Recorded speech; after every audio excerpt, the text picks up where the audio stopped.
Argument predicated upon that before the end of segregation, black people had their own economy, their own Wall Street, their own wealth. Yes, I've heard this. And before, after and it's like it was better then, right? And what the argument they're making is that white supremacists, which had always been the Democratic Party, the party of the Klan and Jim Crow and slavery, decided if we allow black people to establish their own economy, they will supplant us. In this video, we join Tim Pool and the crew over at Timcast IRL. Tim Pool goes head-to-head with a leftist. With that, let's watch Tim Pool wreck a lefty with ease. So obviously, in this is critical race theory. Yeah. He works alongside Kimberly Crenshaw. They wrote the book on this stuff. Okay. The argument among the people who advocate the concept of white privilege is that separate spaces for black people, they call them POC spaces, are better. Safe spaces. No, I experienced that. I wouldn't call it, they don't call it safe spaces. The argument was from Derek Bell that they said Plessy v. Ferguson was wrong.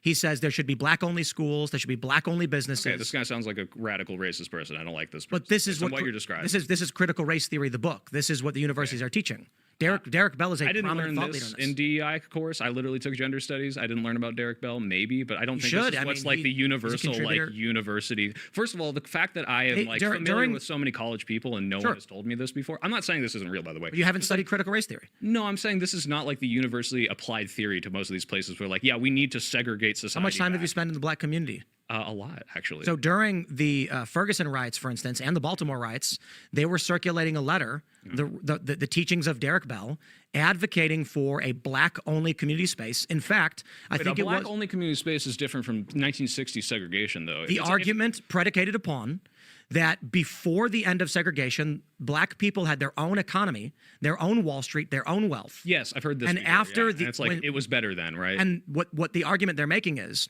that white supremacists, which had always been the Democratic Party, the party of the Klan and Jim Crow and slavery, decided if we allow black people to establish their own economy, they will supplant us.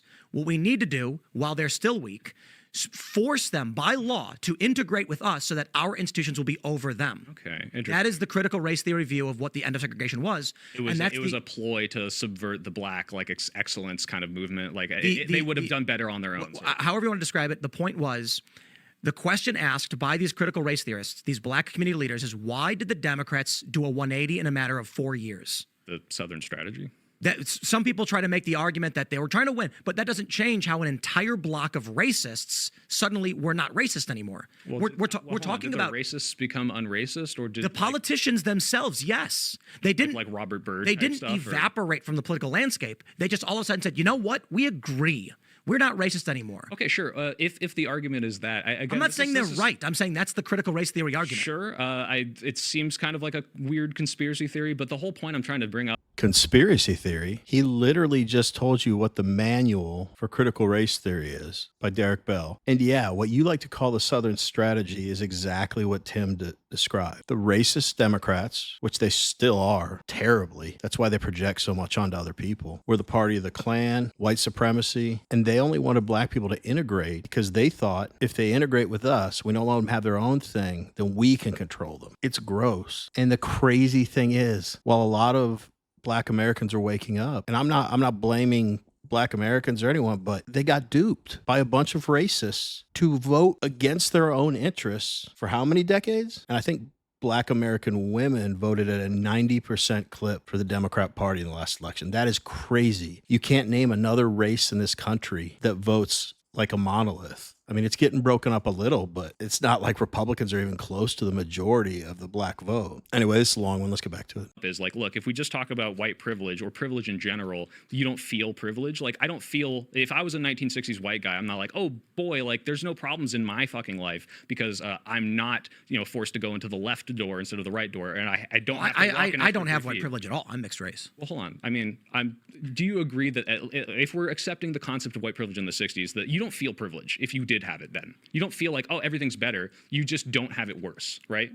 I think what I would say, just to clarify, is ethnic majority access is probably a better way to put it. Sure. And you don't feel that until it's gone, right? And that's kind of what's happening on the left with men, where it's like we had a big in-group preference for so long, and now because we're focusing on all these other groups, I'm not getting the focus. Me, white men, big muscular guys, people discriminate against me insofar as they're like, oh, like, is that guy here to invade my space? I've been in like, they would go to these like feminist talk circles in college and they'd be like, what are you doing here? You know, they give me looks because they're like, you're not like us. You don't look like us. And that feels like, oh, well, shit, like, because we've focused and put the spotlight on these people who never did have it before, now I don't have it. It feels like something's been taken away from me. It's the same problem regurgitated for a new generation. Right. And I'm just saying, choosing anyone based on race is the problem.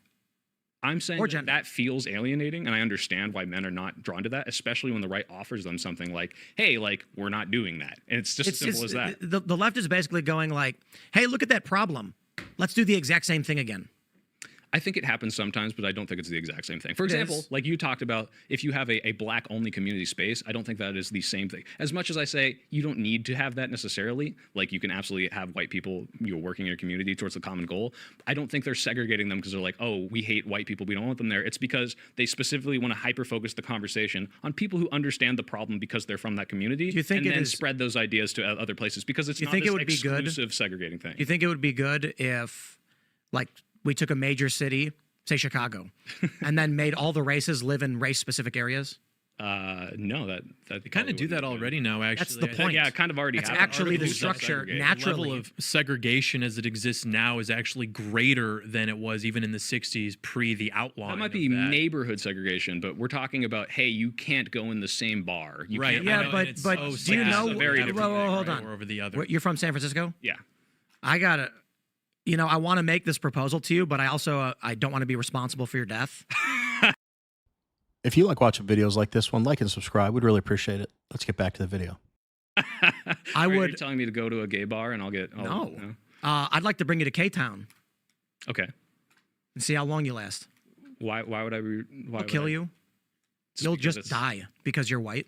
Okay. I mean, that's because bad. People killing people because they're white is bad. Yeah, I don't know. Right. The point being that in racism and these privilege and these things you describe are just like, I feel like it's largely white people standing on a hilltop looking around being like, look how great we are. We're so great. How come it's so good for us? Why are we so great?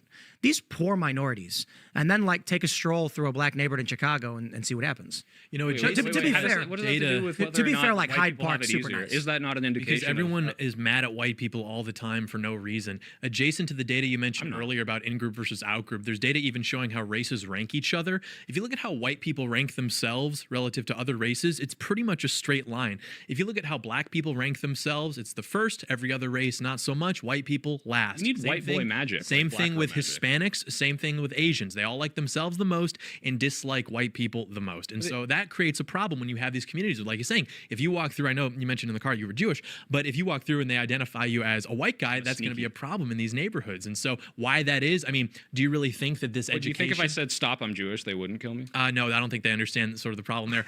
But I would say that, if you're in New York, you said, stop, I'm Jewish, you'd get... They'd kill me extra. Have you seen what's been going on in New York? Oh, I saw the thing that happened at that. Well, it's called the Knockout Game, and what you have is this is this is something else. Okay, a black. Holy shit! Does this guy just check every single liberal fruitcake box? He's just out of college, or recently has been. He's a man and studied gender theory and race theory. Are you kidding me? I swear I never thought a male would even take one of those classes. That's bananas. He's from freaking San Francisco. I mean, this is like a stereotype dream bingo card. Like you'd fill the whole card with this guy, like 5 minutes talking to him. I mean, they've hit it all on the head here. The people that perpetuate this stuff are the black race hustlers and a bunch of white ladies. And what they all do, they wrote books. They profit off of tragedies. They find a time when there are divisive things or racial tension in the country, and they capitalize on it. And a white lady like Robin DiAngelo writing White Fragility, what does she get? She gets to demonize every single white person and tell you that you have privilege and that you're racist, but you don't even know it. But she gets to be the one good white person. It's so ridiculous. What I can't believe is that anybody bought these books, and these people are getting rich off these things. In that Am I Racist movie, Matt Walsh paid her 20 grand to sit down and talk to him. These people, I think you could argue these people are one of the biggest problems in this country right now. if they just shut the hell up, that alone would slowly over time, but not that slowly, ease tensions, I believe. You just stop talking about how bad white people are all the time. I didn't know about those rankings, by the way. That's bananas. Anyway, let's wrap it up. Black men, I was thinking about teenagers, have been going around New York hitting attacking Jews. Jewish people. Yeah.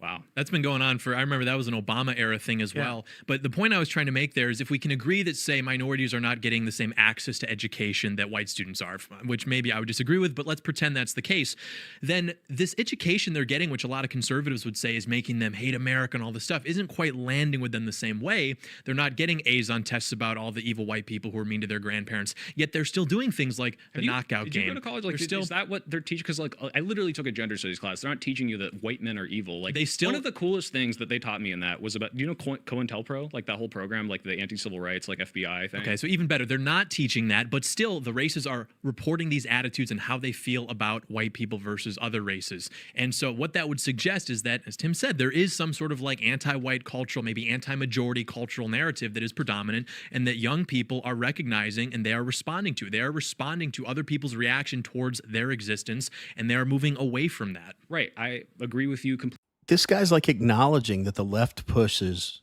white men away. He's really not pushing back on much that Tim's saying because everything Tim and this other guy is saying is absolutely correct. Yet he's still a leftist. Like if you saw this guy, you'd be like, oh, he's probably pretty normal. Holy cow, man. Are you kidding me? But we want to hear from you. What did you guys think about the conversation between Tim Pool and this beta cuck? Let us know in the comments. Anyway, as always, really appreciate you watching and we will see you on the next one.